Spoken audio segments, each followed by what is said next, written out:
You're listening to the Quint's podcast.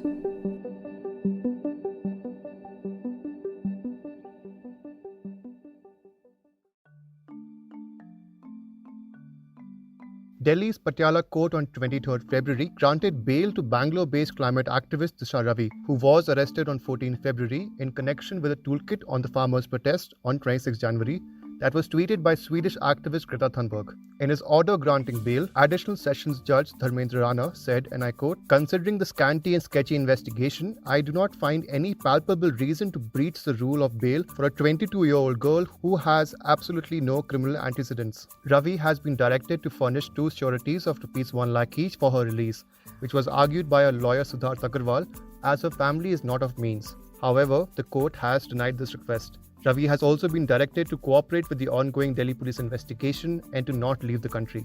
She was also produced before a magistrate in the same court for her remand hearings. Upon being told that Judge Rana had granted her bail, the magistrate said that he will dispose of the matter. As per the Delhi police, Ravi edited the toolkit containing anti-Indian content at the behest of pro-Khalistani organizations which sought to create violence amid the farmers' protest. However, Judge Rana in his bail order noted the Bombay High Court ruling, which previously held that conspiracy cannot be proved merely on the basis of inferences. The inferences have to be backed by evidence, and the lack of evidence by the prosecution is what was highlighted by Judge Rana in his bail order as well. So in today's episode, we'll go through what the Delhi Police FIR actually says, how Judge Rana responded to the key contentions of the parties, and where does the case stand right now. To discuss all this, for today's episode, we spoke to Vakasha Sachdev, legal editor for the Quint. You're tuned in to The Big Story, the podcast where we dissect the headline-making news for you, and I'm your host, Himmat.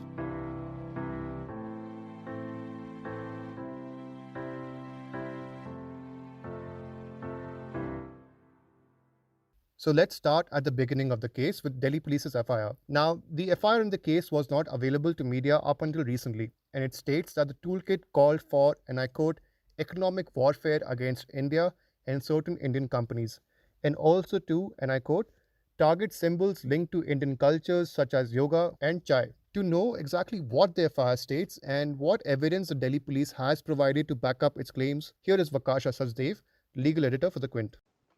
So let's begin by looking at what the FIR by the Delhi police really said here. Now, the Delhi police's whole claim is that, their claim is that they were looking at what happened on the violence on 26th January on Republic Day. And according to them, during their social media monitoring, it came to their notice that a Google document had been shared which contained, and I quote here, a detailed plan for large conspiracy to wage an economic, social, cultural, and regional war against India.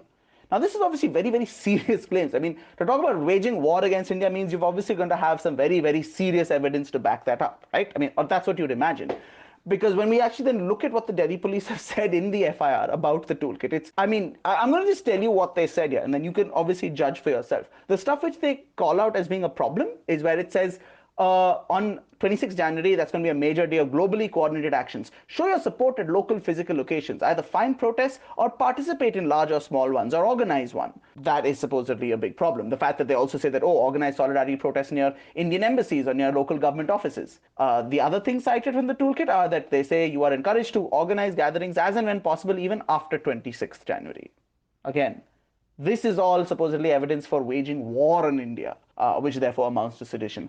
The other points they make are the fact where they say that here are some more ways where you can participate, including taking videos and pictures to show the protesters at the farm site, the farmers' protest sites. That's also cited as a problem. Or calls for doing tweet storms on 23rd January and then again later on 4th and 5th January. Or going and joining in the farmers' march or parade which was taking place in Delhi on 26th January, which, by the way, remember, the Delhi police had given permission for. It wasn't some banned event. Now, all of this is cited by them as saying that this is therefore proof that there was this conspiracy to incite violence and create war.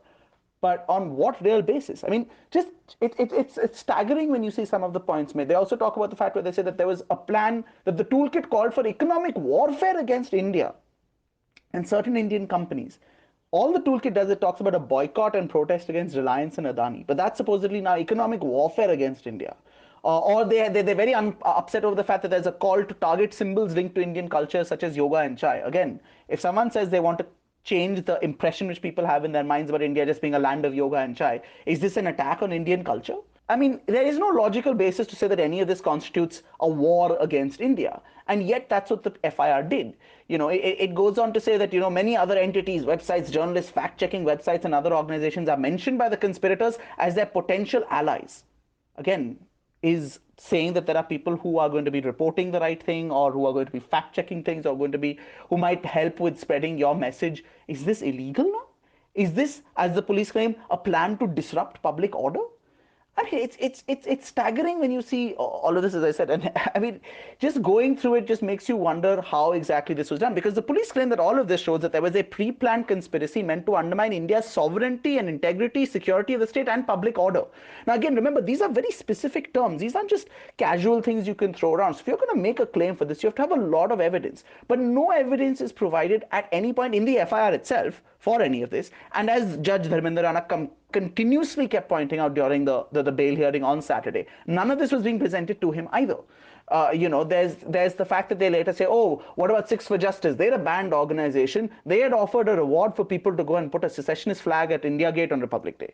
Okay, but there's nothing in the toolkit which mentions Six for Justice. There's no link to their supposed offer of a reward. There's no link to that claim that Disha Ravi had anything to do with Six for Justice, or anyone involved with the toolkit had anything to do with Six for Justice. So how is that relevant to this FIR about the toolkit, right? Or then, for instance, they say, what about Poetic Justice Foundation, that Canada-based organization?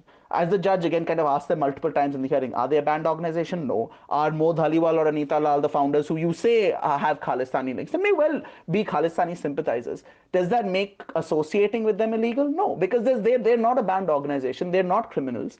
Even if there was some contact between Disha Ravi and the others and these people, that would not create immediately create any sort of criminal activity unless the result of their interaction was something criminal. Like if the toolkit had said, oh, here, therefore, we must have violence to fight for Khalistan, then sure, okay, that's a crime. But none of this is mentioned in the FIR, by the way. Nothing whatsoever. It just makes all these assertions that there is a conspiracy and they incited violence, and it's evident that they were responsible for the violence. But that's it. There's no actual point saying, okay, look, and here's the link between, here's the message which they said that, or here's where the toolkit makes a reference to violence.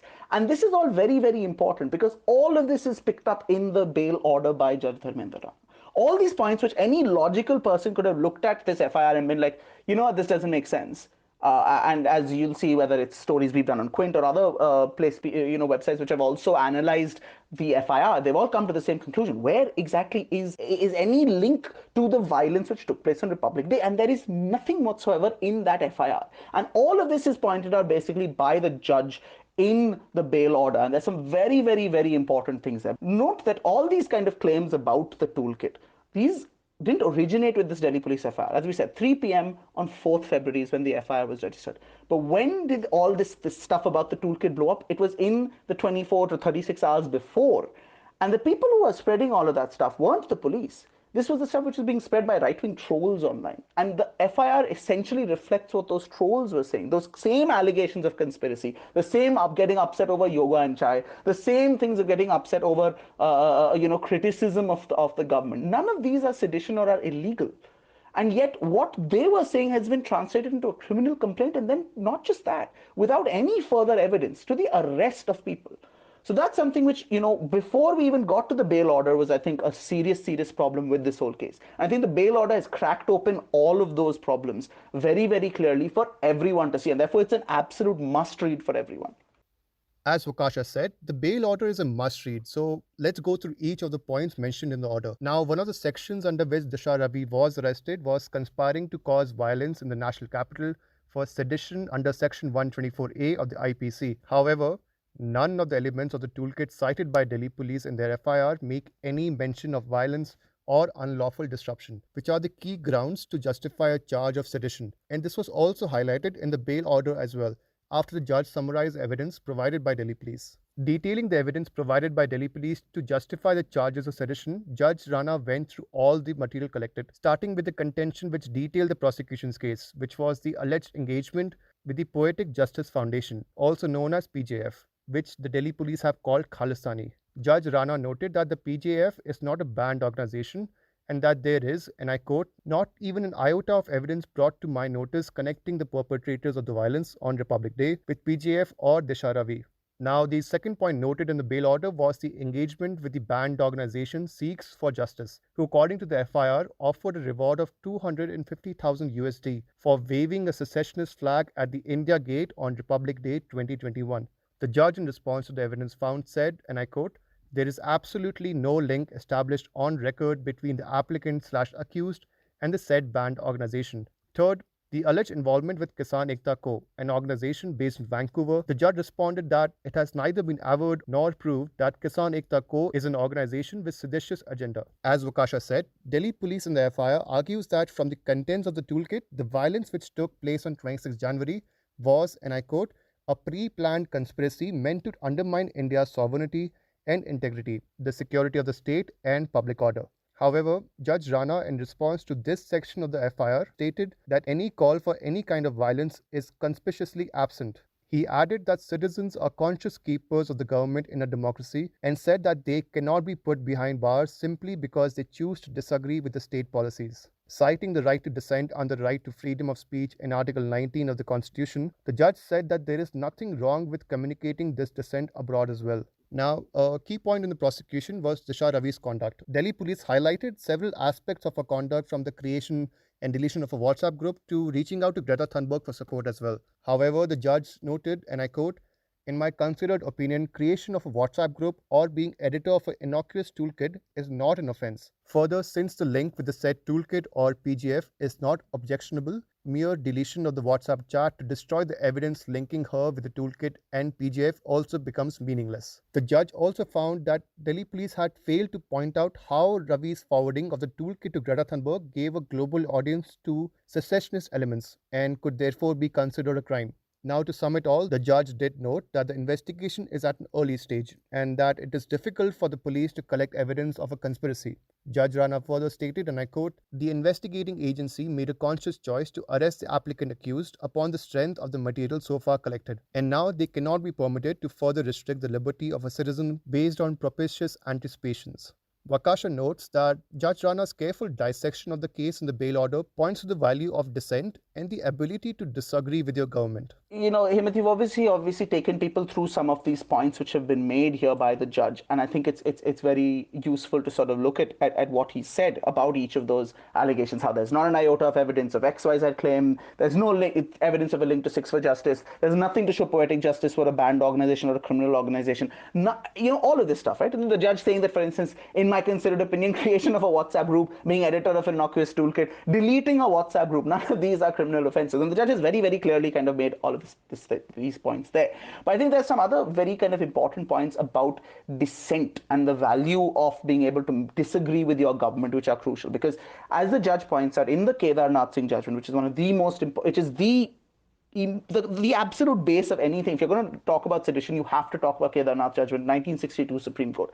And the court had clearly said that violence has to be part of what's happening. Unless and until there's violence, you can't say that there's any case of sedition. And you have to show the link between the person's statement and their actions and violence. You can't just say, oh, they said something and then, somewhere else some violence happened and therefore there's sedition. That's not how it works, right? And what was very, very important in the Kedarnath judgment is that they talked there about the fact that disagreement with your government is not equal to sedition.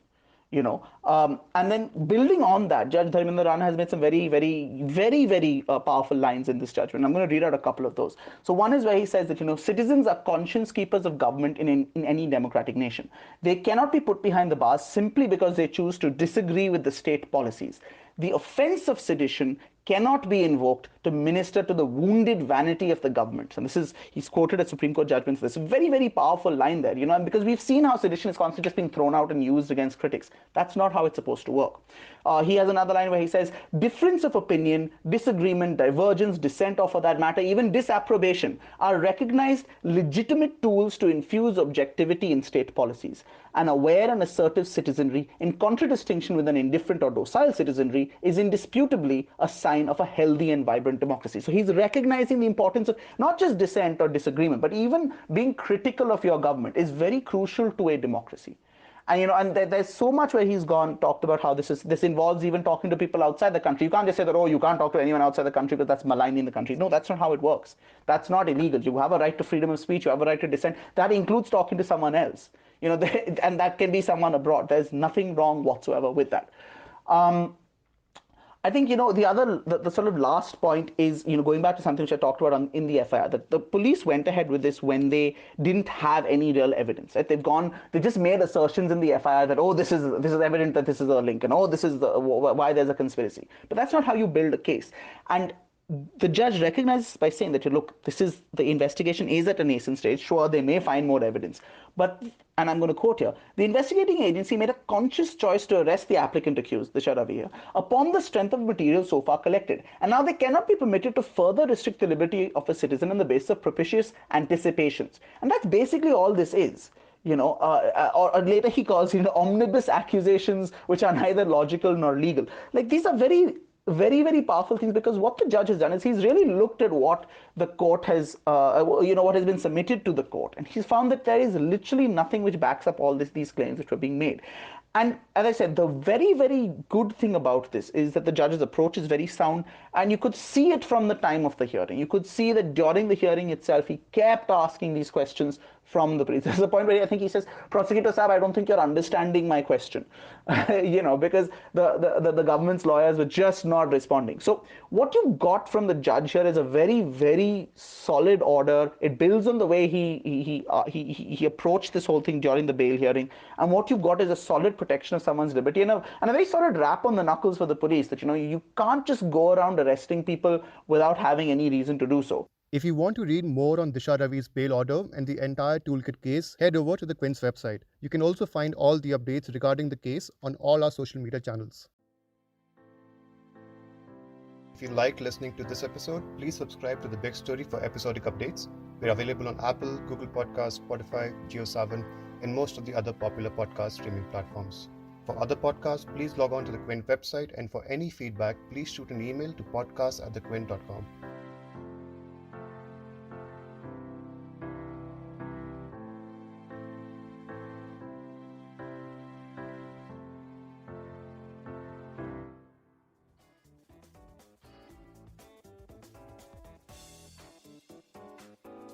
Thanks for listening. Log on to the Quint's website and check out our other podcasts.